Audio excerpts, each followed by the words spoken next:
Hello students, welcome to the session. PYQs on light chapter चल रहे हैं। इस लिस्ट में एक बहुत ही शानदार क्वेश्चन, दिमाग ठंडा रख के करने वाला क्वेश्चन।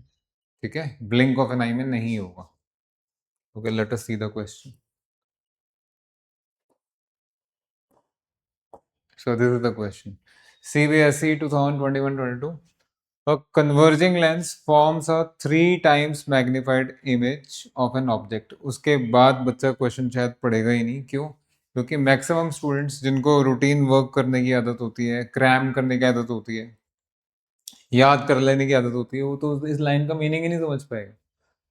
ठीक है, फिर भी क्वेश्चन पढ़ लेते हैं। Converging lens forms a 3 times magnified image of an object, comma, which can be taken on screen. ठीक है जी। If the focal length of the lens is 30 centimetre, then the distance of the object from the lenses. जो भी आपको symbols वगैरह बताए गए थे, U, V, H1, H2 और F, उसमें से फोकल लेंथ F दिया हुआ है आपको, और ऑब्जेक्ट का डिस्टेंस पूछ रहे हैं, यानी यू पूछ रहे हैं। वो सिंबल्स आपको पता है। अब आप चाहो तो वीडियो पॉज करके ट्राई कर लीजिए, या मेरी बात सुन के कुछ लोग तो वैसे डिप्रेशन में चले गए होंगे। भाई, इस लाइन का क्या मीनिंग है ये, और क्या हो रहा है? मैग्निफिकेशन 3 times का क्या मतलब है? देखो, converging lens forms a 3 times magnifying image. ठीक है, पहले तो ये लिखा था। देखिए, जो यूजुअली जो लेंस यूज होते हैं आजकल बेटा, वो मैग्नीफाइंग लेंस ही यूज होते हैं। आपको छोटी चीज बड़ी करके भी दिखा सकते हैं, और बड़ी चीज छोटी करके। Magnifying magnifying lens. ठीक है, मैग्नीफाइंग, छोटे को बड़ा या बड़े को छोटा करके दिखाना। तो आपका सॉरी, ये बात पक्की रही,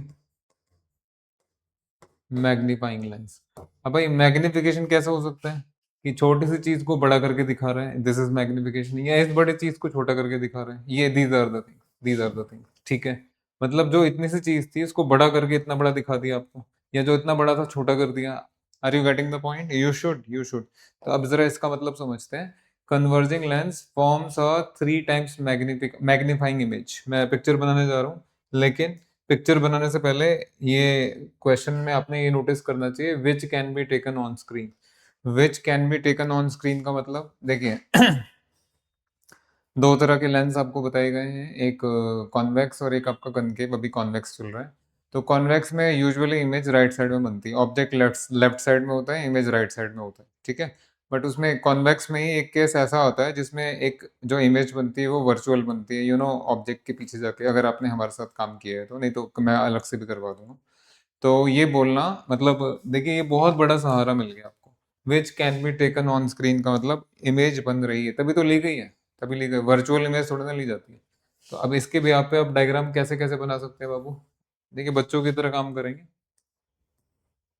हाँ जी, मान लीजिए ऑब्जेक्ट है, ये आपका ऑब्जेक्ट है बेटा। इसका 3 times मैग्निफिकेशन का क्या मीनिंग है? Just wait. अगर इमेज बन रही है, जैसे कह रहे हैं इमेज बन रही है, 3 times मैग्निफिकेशन का मतलब दो काम हो सकते हैं। या ये जो ऑब्जेक्ट है भैया, तो इसका इमेज 3 गुना बन जाए।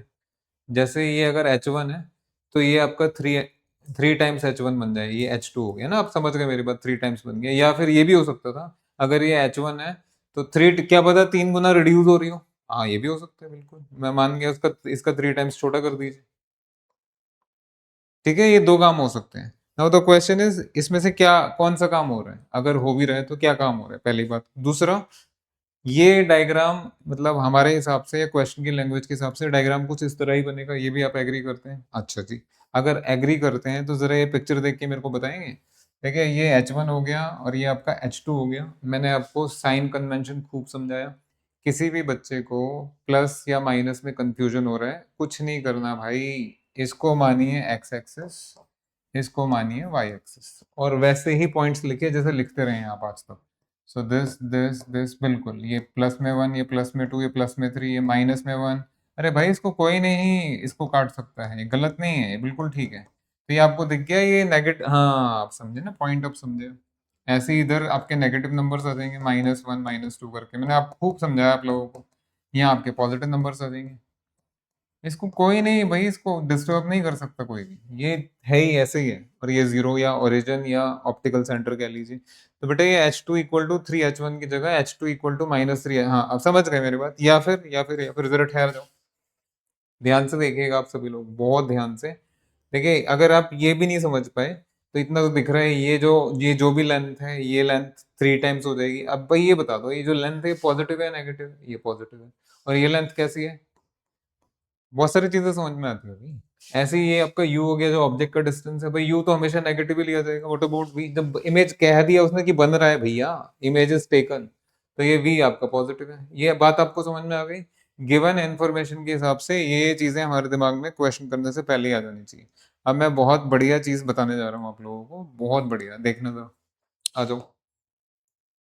देखो भाई, ये क्वेश्चन है।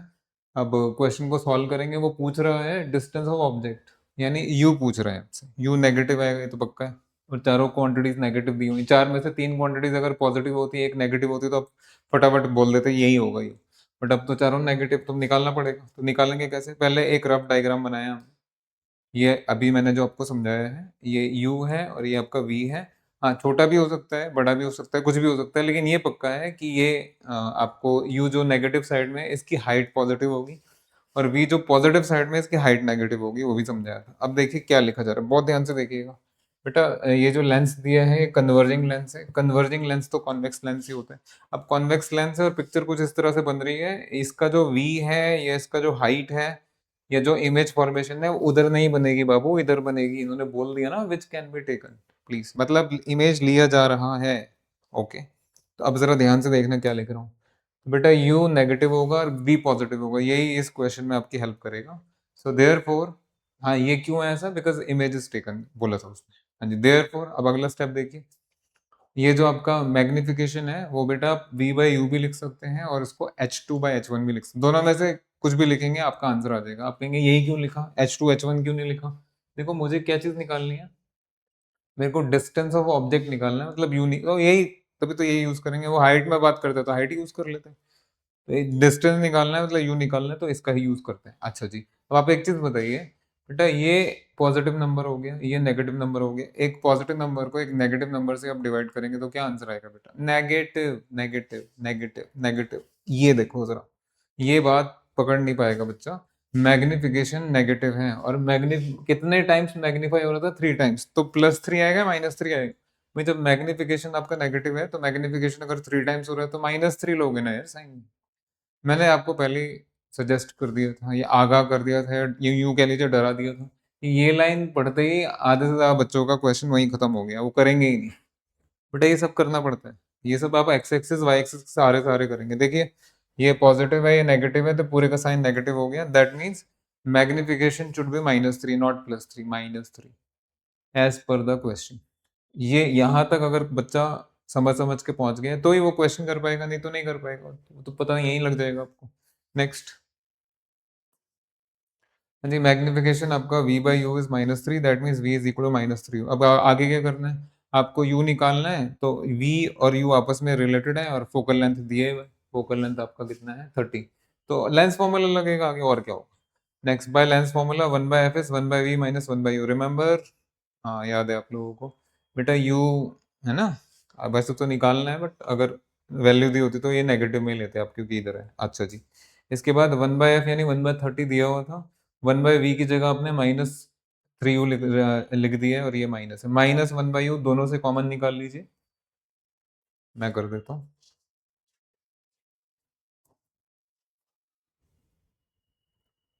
थोड़ा सा साथ दो भाई, क्योंकि क्वेश्चन तो करना ही है। अच्छा क्वेश्चन है, टाइम लगाइए इसमें पूरा।